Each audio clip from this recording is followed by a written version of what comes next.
All right, guys. I know it's not Friday the 13th anymore, but do you think we can, pretend it is for CJ Graham? Woo, come on, let's go. Yeah. It's Sunday. We need some energy there. Everybody sit back in class just like when we were in school. For those people that are wearing the Halloweens, you know what? We should talk.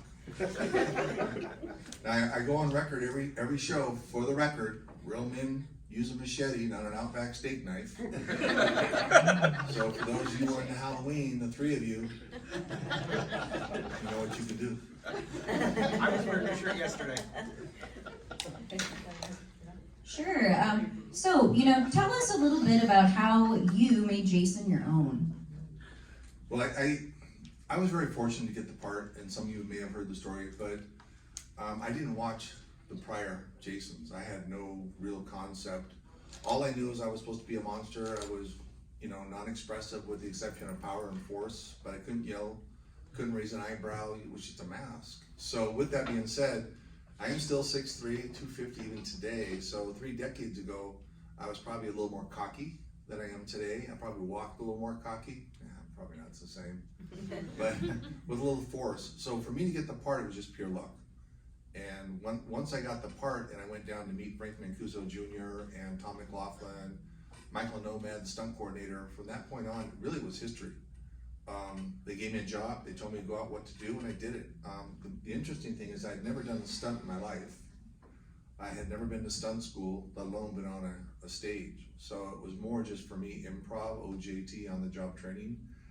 Here's what we want you to do, and here's what I want you to do forcefully, and I need you to go through that wall, or I need you to take that person and tear their head off, or I can do that.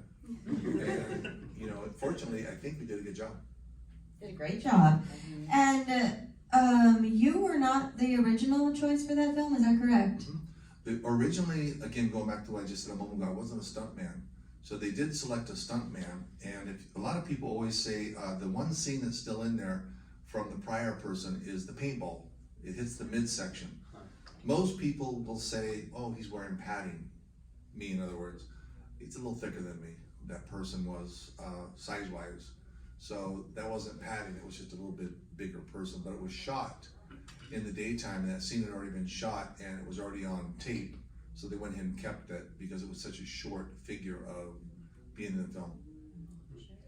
And what was a particularly memorable scene for you to shoot? Whether it was challenging, fun, what was something that was really memorable?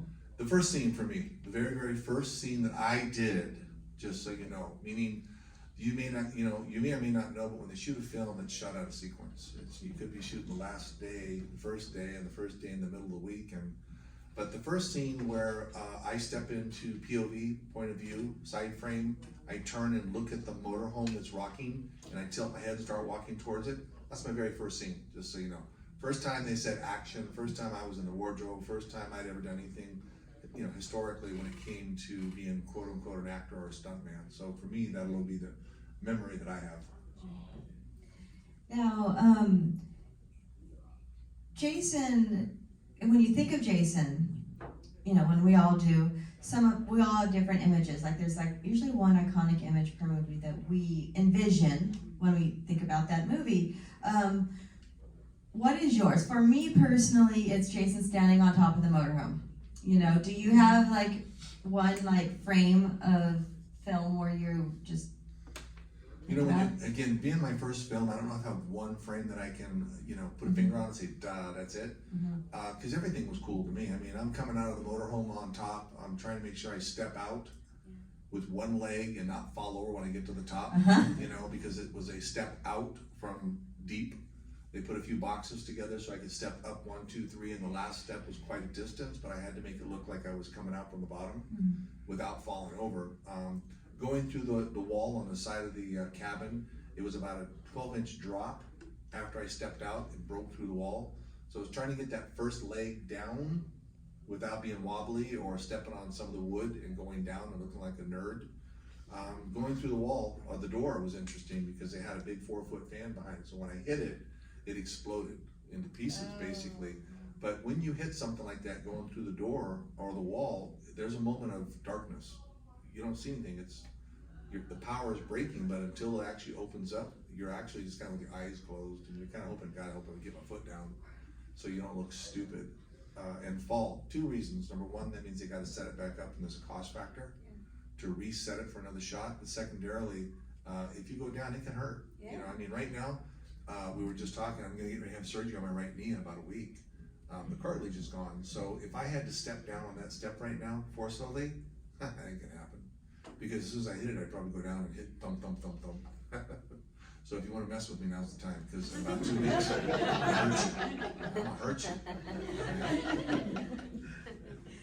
And you've been involved with some fan films, right?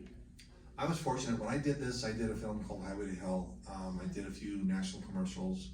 And then, being as big as I am, I already knew the industry was not made for me. For those of you who know, Tom Cruise is 5'8", give or take half an inch. 6'3", 250. So I kind of went back into the casino industry, Las Vegas, and ran casino resorts for about 28 years. Then I retired about a little over 5 years ago. When I retired, I still had a Screen Actors Guild card. So I was able to do a couple fan films. I also did a film with Deborah Voorhees, Dee Wallace, Corey Feldman, 13 Fanboy that just came out 6 months ago. Yeah. I just finished Vengeance 2, of course, 2 weeks ago. And then I just did a thing in Malaysia for a film, and I just signed on to do another film as a red herring drifter and a recurring role with the Slice. So for me now, I get to do things, and every once in a while, I'll do a fan film for fun.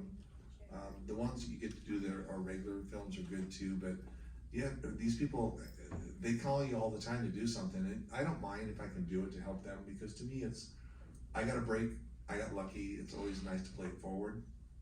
So I do try to do my best with it. Vengeance 1, Vengeance 2, 13 Fanboy was not necessarily a fan film, it was a SAG film.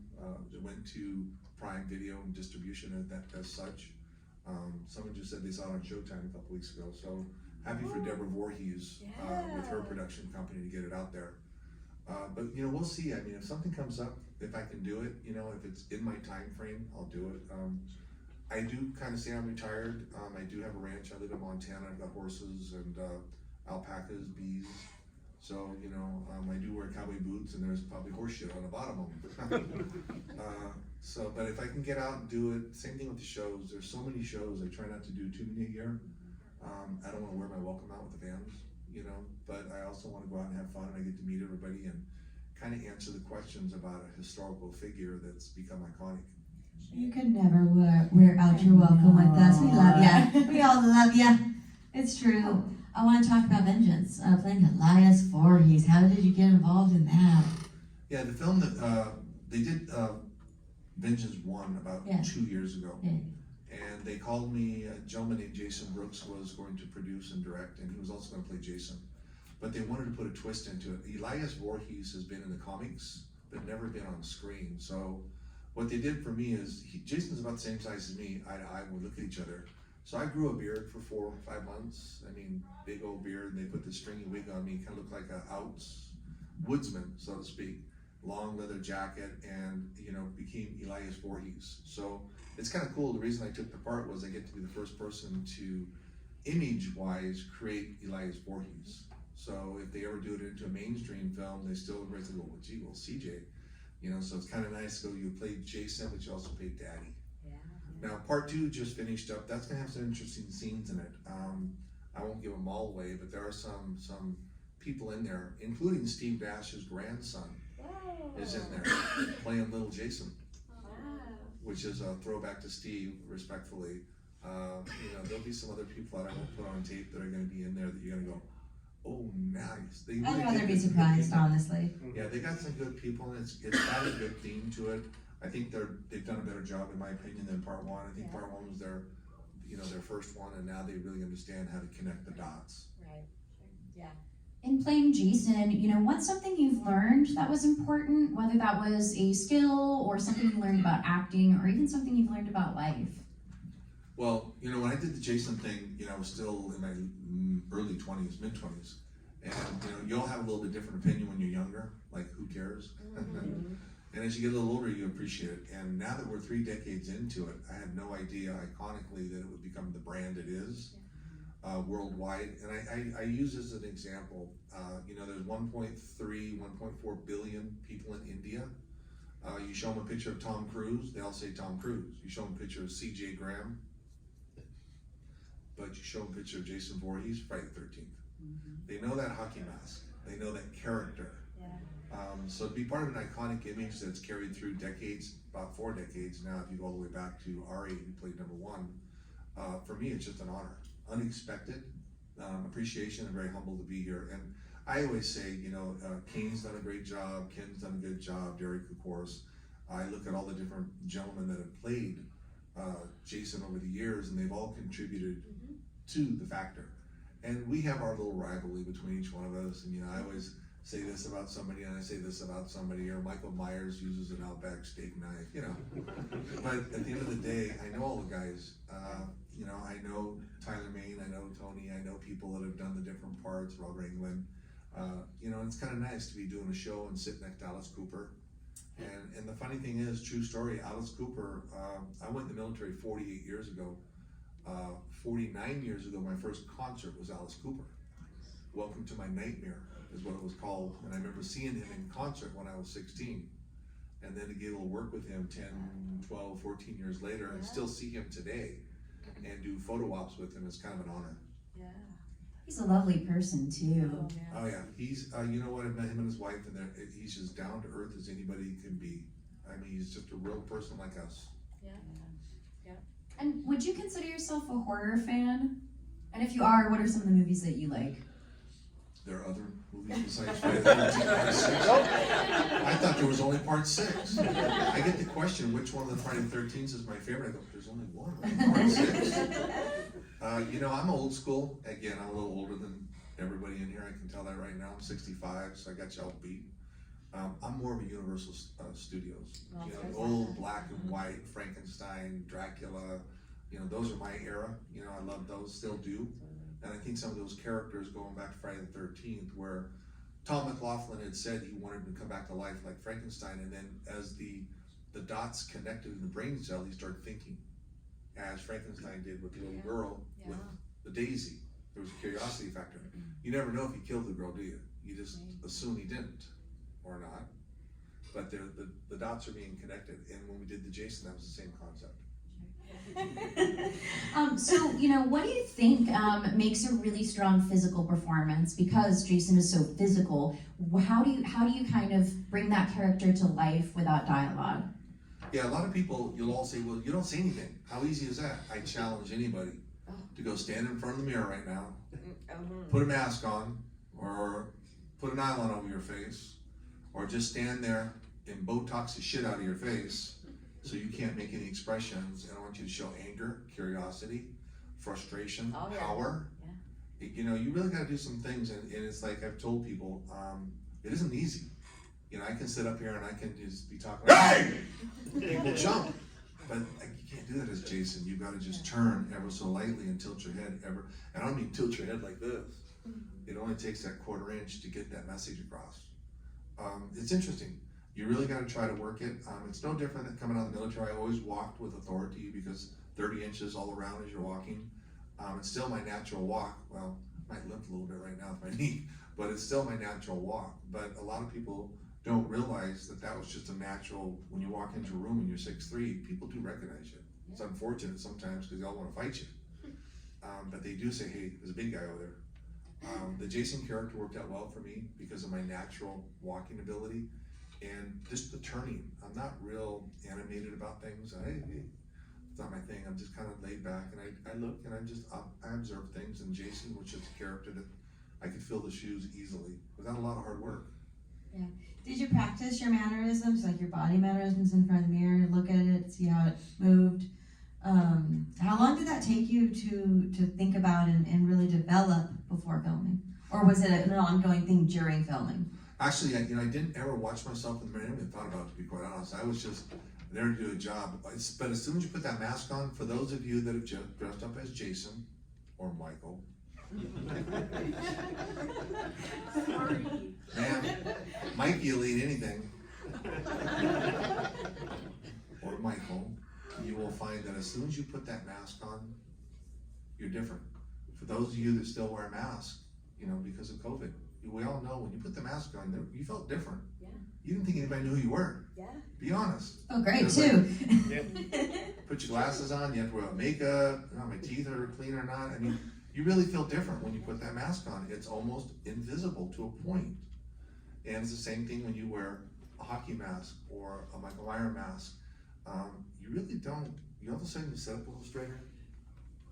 You know, your back goes up and all of a sudden your shoulders come back, and it's just a natural reaction when you really don't think people know who you are, because you can hide behind that mask.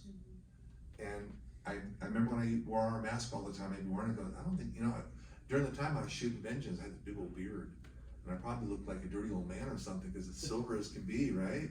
And it was like 3-4 inches long, and all you could see was it sticking out the sides on the airplane. You know, but when you do put a mask on, you put sunglasses on, for those who wear sunglasses, like this dude, you know, as soon as you put them on, like, nobody can see me. I'm checking up her dress, but they can't tell him. Right? Am I right though? It's just a true factor, so it's interesting when you say it like that. Yeah. Yeah. And who are some of your greatest inspirations? That can be personal, it can be people you look up to. Who inspires you most? Well, I'm a little different than most. I'm kind of an independent contractor, so to speak. I never had a dad. He died when I was 3. So when people use an excuse of a parent, I don't want to hear it. You know, it's bullshit. You didn't have one, move on. I also had a daughter that OD'd a few years ago. I don't want to hear your bullshit about that either, move on. I had a little brother that got killed, 84-ish. I don't want to hear that, guys. I understand that everybody departmentalizes differently, but you gotta move on. So I've always been a little harder, maybe it's because of the military, you know, way back when. You departmentalize everything and you move on is what I've always done. But as far as people I looked up to, I kind of just modified things that I wanted to do. I was never a person that wanted to just make a little bit of money when I was working. I wanted to make a lot of money. That was my goal. I didn't want to be just working at a casino. I wanted to be the chief operating officer or the president of the casino resort.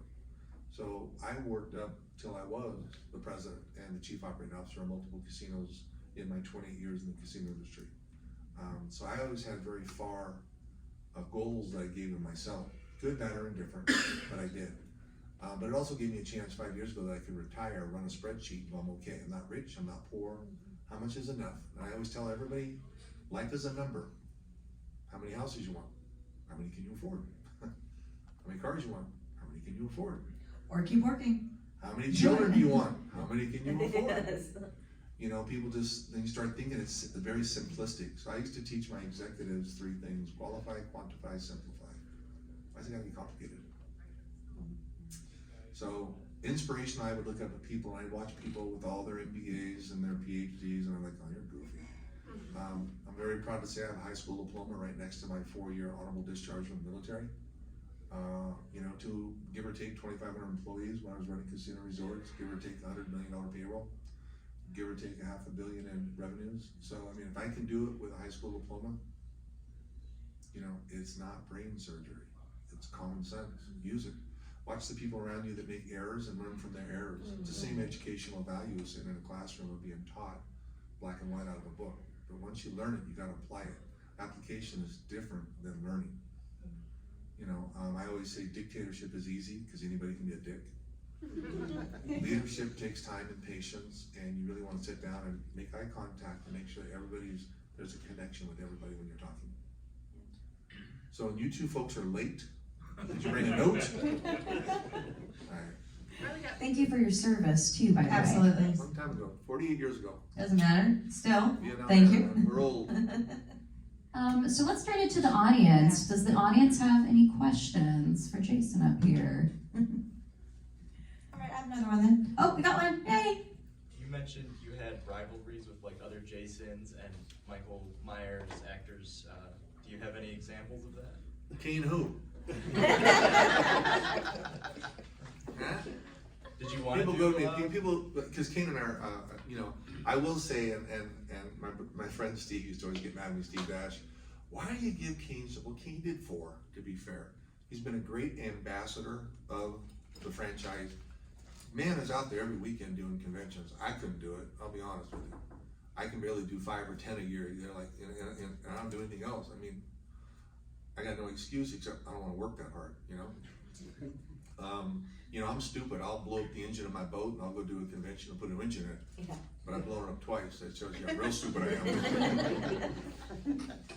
I didn't know you had to change the water pump. Oh, well, my point is, you know, I see the other guys, but I will tell you, I do know them. I know, for instance, when I see R.A., you know, Leatherface, or I see Bill Johnson, or them, I always, great to see them. I've been to Texas at the gas station where they filmed, and, you know, they've got a big old stool out there that's all made of metal, and you know me, I gotta be sarcastic, so I run over the corner and tell them, take a picture of me peeing on the building.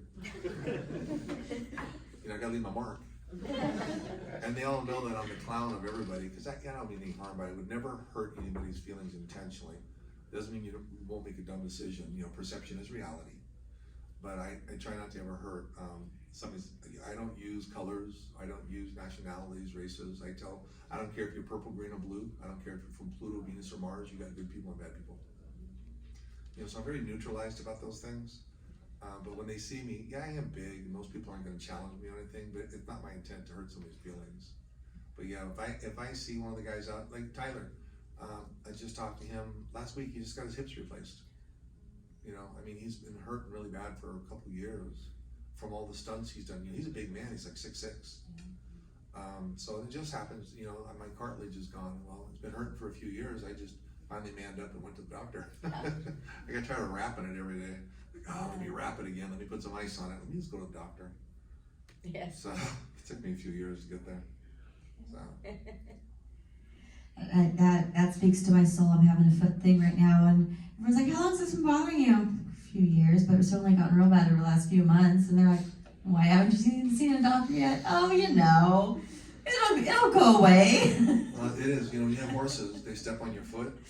I would just put a piece of duct tape around it, just put my boot in it, and I'm good. You know, a year later, they're going, you know, we might want to take a X-ray of that. I said, well, you got a little fracture. Well, figured that out. That's why I put the duct tape on.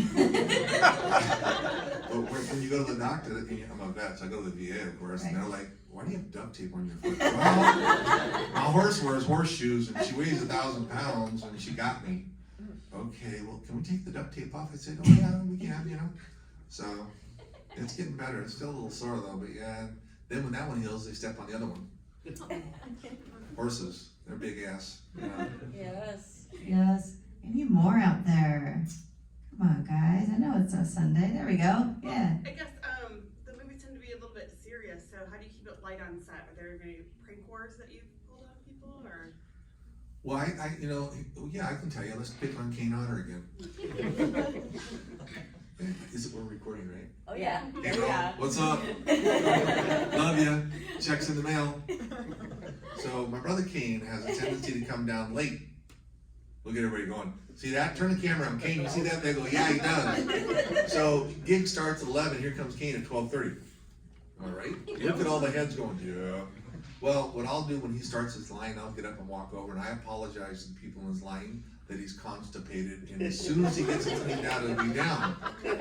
So they all giggle and da-da-da, and then, you know, he isn't down yet. So then I'll go and I'll sign a couple of my autograph pictures and put them into his. Okay? And then all of a sudden, somebody, you'll hear this, he calls me BJ. BJ! Asshole, you know, one time we did a show, I won't say what show it was, but his table was right next to the door to the bathroom. So I got one of my pictures on the back and put Kane's office with arrows. I put it above the door, and finally somebody asked me, why does it say your office over there? He didn't know it was up there all. Love you, bro. So we do have fun, but and she's just this week, we text each other, we check on each other every few weeks, same thing with all the guys, I'll blurt out text, hey, just checking on you, how's you doing, how's the family? So it is a nice group of folks that we get to work with, including the actors and actresses from the different films. That's nice. It's all a little family. Yeah. And you always keep in touch. Even the conventions, I'm sure, help. Yeah. They Yeah. do. The Social conventions media helps when you lose touch with someone, obviously. But that's nice. Yeah. That's nice. Because sometimes we're like, I hate them. Like I really hate them. You know, they don't say it on stage, but they'll tell you off stage, and it's like, ooh, okay. Yeah, I think, from what I've seen, and again, I'm very honored to be with those folks. These folks have resumes as long as your arm compared to me. Again, I ran Casino Resorts as the direction I went, but these folks have blood, sweat, and tears with their acting and everything they've done and their stunts. So I have so much respect for them and what they've been through to get where they're at. I just, again, got lucky and fell into iconic image, and again, sometimes luck prevails. And speaking of families, the Kahn family, the horror family, so supportive. What is it that you enjoy most about getting to interact with fans? Well, when you ask a question, to you it's the first time you've asked the question, but to me it's the 10,000th time I've heard the question. But I need to make sure that I look you in the eye and I give you an answer with full commitment and energy. Because what's your favorite kill? We're all thinking it. Well, it's the sheriff. And it's not because there's blood or guts, it's because I get to break this dude's back in half like a chicken bone. Think about that. My brother Kane, he'll tell you his favorite is the sleeping bag. Same concept. Break, no blood, no guts. But when you ask the questions, for you it's the first time. What's your favorite scene? What's your favorite? So I do for sure, and I think all of us do, we want to make sure that we interact as the first time. Appreciate being here. I'm only here because you allow me to be here. Try to remember that, all right? So for me, it's a good time just to go out there and tell them, hey, we did this, we did that. The interaction that we have between the different actors and actresses, again, me, I'm very humble because I know they've worked really hard to be here, and I've done a couple films and a few things, but I just got lucky. And that does happen, all right? Once you get the job though, you can't just sit around, you've got to produce, otherwise they will reduce. Real simple. Produce or I'll reduce. And I did, like I said, qualify, quantify, simplify. It becomes so simplified with things. Purple, green, or blue, Pluto, Venus, or Mars. That way you don't step on it. Ooh, poop. Intentionally and hurt somebody's feelings or do something dumb that could be perceived unintentionally. Because I always tell, perception is reality. Period. Doesn't mean what you said, doesn't mean what you meant. What the person perceived is what's going to be taken away from the conversation. Unfortunately. Or fortunately, but you also learn to try to stay away from some of the verbs and the nouns that may be interpreted differently, culturally. I don't expect everybody from Mars to, hey, go in peace, I don't think they're all gonna get it. The people from Mars start coming out of the moon or whatever, that's gonna be a different culture, so we gotta learn to be different. My name is CJ Graham. I'm running for governor, and I approve this message. I haven't decided governor of what yet, but governor of something. Maybe Mars. Governor of the Jasons. Yeah, I will. Yeah. Kane will let me do that. A little bit of fine. A little bit of fine. Hey, we need to have an election. A campaign? Yeah? I'm a campaign manager. I tell people all the time, I'm gonna run for mayor. I live in Montana. I'm gonna run for mayor. They laugh at me and say, well, I got a lot of skeletons in the closet. They're all dead, but I got a lot of them. It's all good. Don't worry about it. They're just a bunch of jerks. Let's just be honest right out the big gate, and then we can move forward, Yeah. Any more out there? When did you decide you wanted to get into acting? I didn't. You did. No, truly. That's why I said it was luck. I was running a nightclub in Los Angeles, Monster Club, 15,000 square feet, 1,800 people on a Friday night. It was seriously a big club. And I had a hypnotist on Thursday nights that brought in a production company to shoot a scene with the hypnotist of the subjects on stage. And the people that came in to shoot it said, hey, why don't we put CJ's big ass in Ted White's wardrobe? Because we did the special effects for part 4. And I was like, sure, what's the big deal? So when I came through the screen and broke apart, the people from Real Effects, it was called, they just kind of looked at me and said, God, man, he's just standing there, like on top of the motorhome. And he doesn't even do anything. He's given the impression that we're looking for. They said, we're gonna cast you for Jason. I said, haha, whatever. And I meant that, haha, whatever.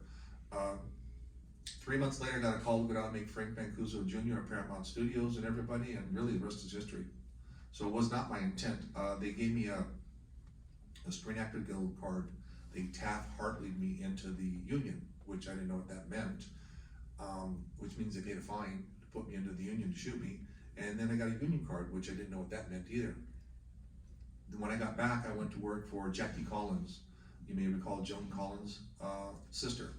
Jackie owned a private nightclub in Beverly Hills called the Original Tramp of London with her and her husband, Oscar Lerman, which when I say members only, you had to go through 2 locked doors to get in. So Prince would come in and go to table 43 in the club. Stallone would come in and go to table 5, 2 bottles of Cristal, 2 blondes, 2 bodyguards. You know, Tom Jones would come in with his son, who was his manager, go to the bar. It was that type of real quiet, private. And one of the managers that came in there from the movie industry asked, well, what are you doing with that SAG card? I go, nothing. So he goes, well, I'll manage you and we'll send you out for a few other functions, which Highway to Hell came in, some national commercials came. So it was just, again, spontaneous, luck, timing, good aura, maybe. I wish I could tell you a big old war story about how I got beat up last night at a bar and killed all these bikers. And I was a badass, man. You know, it's like, I mean, and it's a true story. I always tell people, because people go, how'd you hurt your knee? And it's kind of embarrassing, but I'm gonna tell you anyway. I wish they'd turn the camera off. But everybody, I'll edit it out if you want. no, it's not. They always say, well, how'd you hurt your knee? You know, in the military, was it a bar fight, you know, Hell's Angels, what was it, right? Well, if those of you that know me, if you did Google C.J. Graham Chippendales, you'll find that I was in 1987 in Culver City. Yeah, and I came off a rail like this, and it popped. You know what I was wearing, not a hell of a lot, but it popped. And I remember hearing it in my head pop, you know, and it's been in pain ever since '87. So little by little it's wore out. But yeah, I tell people, they'll come and say, how come you don't have any of those pictures in cuffs and collars? I go, well, because I don't look like that anymore. And I was like 27. And I always kind of like, well, it's kind of odd to go up to somebody and say, well, can I get you to sign this? But you look like that. No, I ain't gonna do that. But I do get people who come up with that. And look at, she's over there printing it up. Look at it right there. You find it? Pull it up. Let's see what you find. Here, everybody's looking at you right now. Go to, I was gonna say, you gotta go to share the Google. link. Come on, Jerry. Challenge me. Go to Google.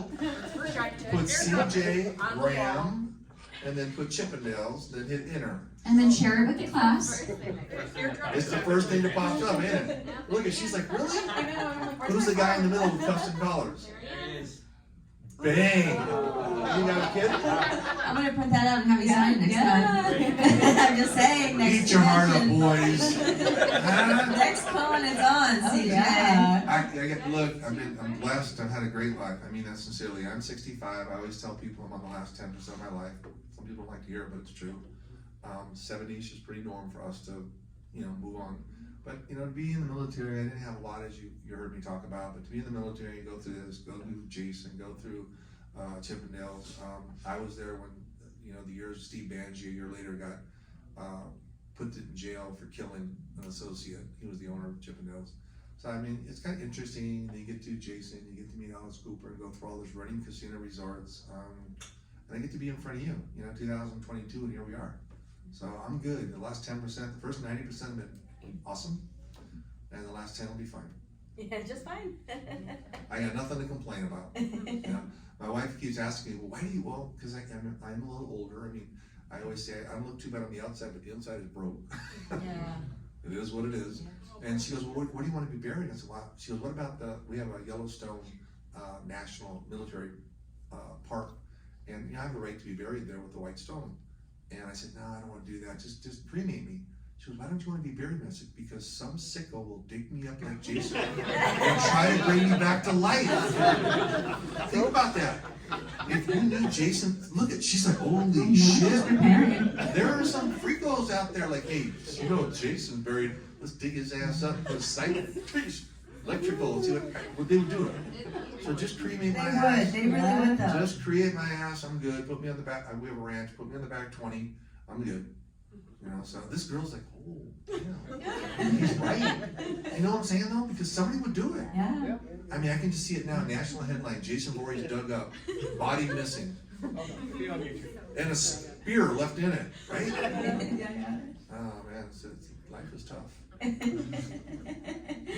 So I want to know more about Highway to Hell and that production. How was that? I did a Highway to Hell in '90, and the unfortunate thing is, the company Hemdale bankruptcy a couple of weeks before distribution. So it never made to the national. I mean, it was ready to go to the theaters. I still have actually like 10 of the original posters for the theater distribution that they had mailed me. But unfortunately, it bankruptcy. The nice thing is, you heard of Ben Stiller? He's got about 9 seconds in it. His mom and dad are in it, his sister's in it. Christy Swanson, the original Buffy the Vampire. Chad Lowe, Rob Lowe's younger brother. Patrick Bergin plays the devil, who was opposite of Julia Roberts, Sleeping with Enemy. So it's got a good cast, character, and it had some foundation. Kevin is in it. Kevin was the first original Predator. He's passed away since then. But it was just one of those films that could have been, that just didn't get the distribution. Then a couple of years back, United Artists MGM bought the library, and now it's out there. I mean, you can go to Walmart online and buy it, you know, so it's out there. And people find out, they're like, oh my God, you were Hell Cop? I didn't know. Yes, it was so It's a good. very wild film that it had potential to have a little bit of a repeat, but unfortunately the bankruptcy sealed it, and that's where it stayed.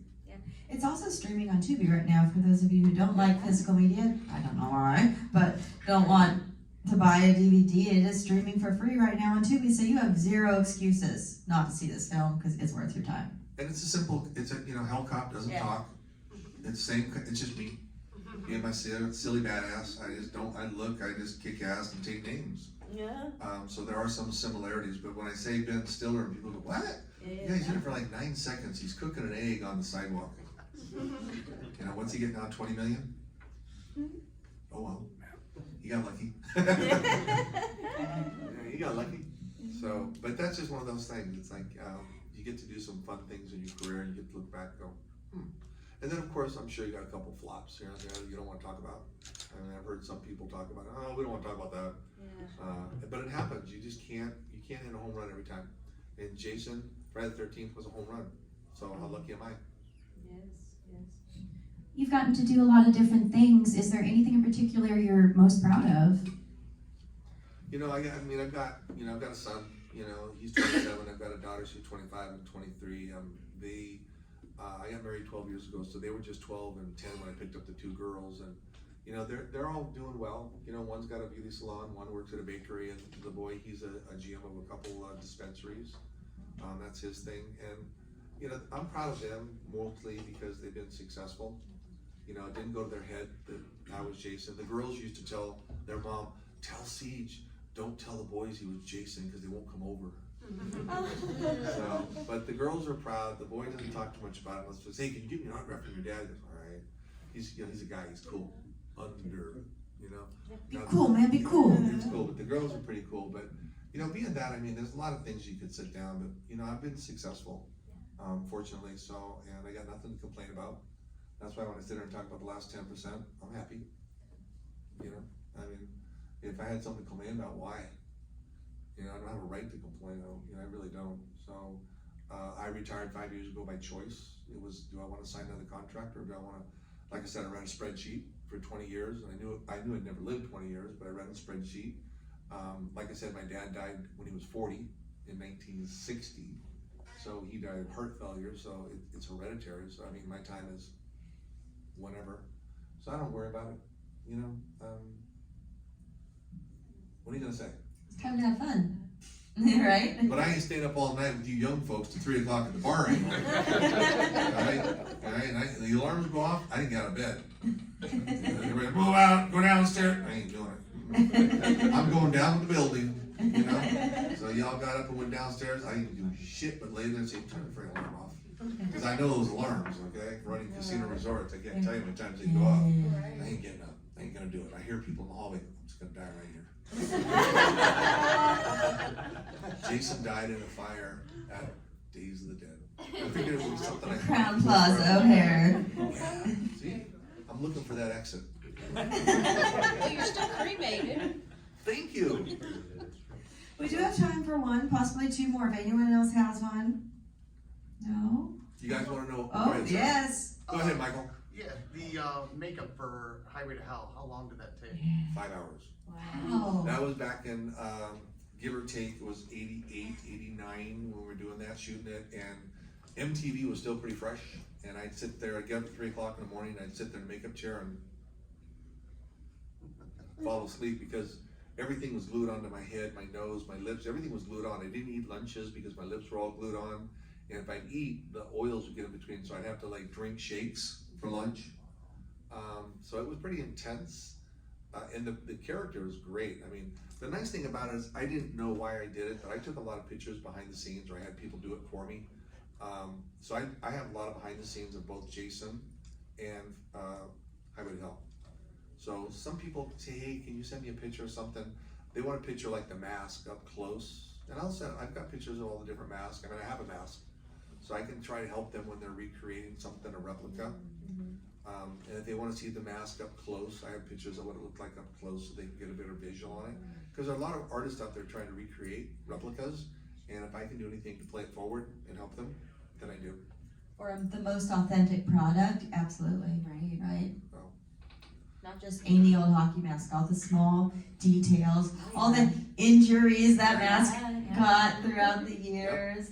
So, but I will tell you if you want to hear a real morbid story, it's the sick one. Yes, please. Yeah, look at everyone's going, yeah. Well, I figured you'd appreciate this. So, you heard me say my dad died in 1960. I was 3. So, you think about that. Now, he was buried up in Seattle, and every once in a while, every 10 years, I might go up there to visit a friend from high school and just, hey, what's up? I'll go by Memorial Green, I think it's called. Same place where Jimi Hendrix is buried, which I didn't know until a few years ago. Saw this big old monument, say, hey, who's that? I was stopping, it was Jimi Hendrix. But so my dad was buried there in 1960. Mom died, brothers died, all these people have died around me, everybody's cremated, you know, I'm saying, okay, now where am I gonna put all these cremations? I'll just put them on my ranch. Then I thought, well, am I gonna leave my father's body up there, because nobody visits a man, so I had it exhumed. True story. And I had him cremated and sent to me. When they sent his cremations to me about 4 years ago, they also sent me his wedding ring. So his wedding ring that I have on was on a dead body, obviously since 1960. And on the inside, it has the wedding date and my mom and my dad's initials. Kind of weird, huh? But I thought, you know, people go, really? You wore it was on a dead? I don't think that's weird at all. I think that's kind of beautiful. yeah. But I mean, I had no idea that his wedding ring was still on when I had him cremated, but they were so honorable and honest. They, hey, by the way, he was still wearing his wedding ring, so we put it into a container. When you get it, make sure you don't misplace it. So, That's lovely. That's That's beautiful, actually. Yeah. so That's a good homage to your the father. dead talking to the dead. No, I love that. That's amazing. Anyone else? No? All right. Last chance, last call. Hey, thank you, everybody. I mean this. Oh, you got Oh, another yes. I knew that he had one more. I knew it. How do you feel saying all the merchandise and stuff with like Friday the 13th and Jason on it? Is it cool to you, you know? You know, it's amazing. I mean, I had no idea. I mean, you know, it's not like I'm selling Barbies, but I see a lot of action figures out there that are Jason related. A lot of them that are Part 6 related. I saw a gentleman that showed me a picture of his aquarium, and he went to Covington to the lake and got some big rocks out of it, cleaned them and put them in the bottom of his aquarium, and then he got the Part 6 Jason chained down in his aquarium that you can buy at Walmart. And this aquarium is really cool. I mean, it's got the real rocks from the actual lake, and I thought that was pretty cool. So, as far as it's too bad they haven't taken advantage of it. You know, Mr. Miller and Mr. Cunningham have had some difficulties over the years. If I understand it correctly, Mr. Miller has won the last 2, so I think technically it's over, even though you could appeal 60 million times. We'll see what happens. I mean, it's too bad that the thing I think I would always say, because again, running casinos, I look at it from a business perspective. Don't forget who puts you in this position to argue about money. The fans. If they want to flip that switch off, then it doesn't matter who's got rights, you ain't gonna get no money, right? So I wish they would go ahead and do it. And if it was me, if I was in charge, again, I look at everything as a business. I'd get Derek Mears, who did the last one. He's still young, you know. I mean, King could probably do it. You know, the physicality is pretty tough. I mean, I used to tuck and roll. Now when I hit the ground, I go thump. So I don't know. I probably have everything to do, but I don't know if I would look at it. I might be able to, but I'm not sure. But if you get like someone like Derek or somebody, I'd shoot 3 of them in a row. 3 different directors, 3 different scripts. They're all connected, and shoot each production, bang, bang, bang. Get one out, shelve the other 2. Use the same Jason for characteristic purposes. Use different directors for different connectivity as far as, but make sure they all have similarities.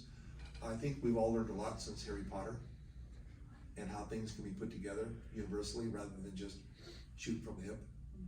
And I'd put one out, and every 18 months I'd release one over the next 3 years, and 200 million, maybe 250 million, it's just sitting there waiting for them to tape. You know, they can fight about it, you know, when one of them dies, but get the films out, you know, Yeah. so the fans can continue to, you know, enjoy them. We're chomping at the bit for those, I man. Come know. on. But yeah, I know Tom McLaughlin has written a new one, I Jason's love Back. him. And Tom, I mean, I know little bits of it, and he's had communication, asked me and been on a podcast if I had the physicality, he'd like to see me do it again. And like I've said, if I could deliver a product as good or better than Part 6, I'd entertain it, but if I couldn't, I wouldn't do it. I don't wanna be the NBA player that came back and delivered crap. But, and I do, like I said, you know, when I get bucked off a horse now, it's not a tuck and roll, it's a thump. And trust me, I've been put on the rails a couple times and it hurts. You lay there and kinda like, okay, yeah, everything is still working. That doesn't mean I'm gonna get up, but everything is still working. So tuck and roll is easy, thump hurts. I can't tuck and roll anymore. I'll be honest, I can't. You know, like I giggle and tell people, cause I am 65, I can probably still whoop 6 or 7 out of 10. But I always tell you, if I whoop you, it's gonna be embarrassing because you got your ass kicked by a senior citizen. Right? Now, if you're one of the 3 or 4 that beat me, it's embarrassing. You beat up a senior citizen. Yes, you ought to be ashamed. know. And it's a felony. I got you either way. Right? The guy over here's going laughing. Damn, I can't wait till I hit that age. I'm gonna roll that one out. You beat up a senior citizen or you got beat up by a senior citizen. Either way, it's embarrassing. Either way, You ain't telling win. nobody. Yeah. So, but yeah, thank you very much, everybody. I mean this, and I do say for everybody, all the Jasons and all the actors that we've dealt with, you know, we appreciate you guys. And all the Jasons that I know, and even the Michael Myers, I like to pick on them, and you know, we wouldn't be here without you. And these shows have grown so immensely over the last decade. It's very common, and the nice thing about them, going back to one of your questions, is the commonality that everybody has that comes to a show. I mean, again, purple, green, blue, Pluto, Venus, or Mars, everybody's having a good time. There's no judgment, no anything at these shows. You've got cosplayers, you've got horror players, you've got people walking around in suit and ties, and everybody has that commonality of they like horror. I've never seen a conflict in 20 years of a show. Never. You know, everybody's just having fun and like checking out each other's costumes and taking pictures and smiling, and then Monday you have to go back to the square world, your phone in some cases, and you know, you had fun. You go unwound, relaxed, and ready to go back to work and fight another day. It's like summer camp for us here, you know, we get to see each other once, twice a year if we're lucky at these events, and it's like, Share some hugs, take some photos. right, reuniting with all of your con family, like these two up here, man, we're like this now, What, these but two? yeah, those See, two I are remember when they were in their 18, 20-year-old, they were smoking weed. They were microdot acid. We're I still can tell, smoking they're almost my age. Hey, we'll tell you, we were the ones standing in line Friday night at midnight to see that premiere, Friday the 13th. See? The And see, original. that's the We've thing. never like, missed one. The Fridays in all of them, every one of you comes up to me and says, I remember when my mom or my dad, and we saw this and we saw that, or I was at the premiere, I remember when it came out, and everybody has a story. Or I snuck in and watched it when my dad said no, but I couldn't run for it. And the first thing I say is, well, your dad still didn't go, no, but that's the memory they have of watching a Friday the 13th with a parent or a brother or a sister.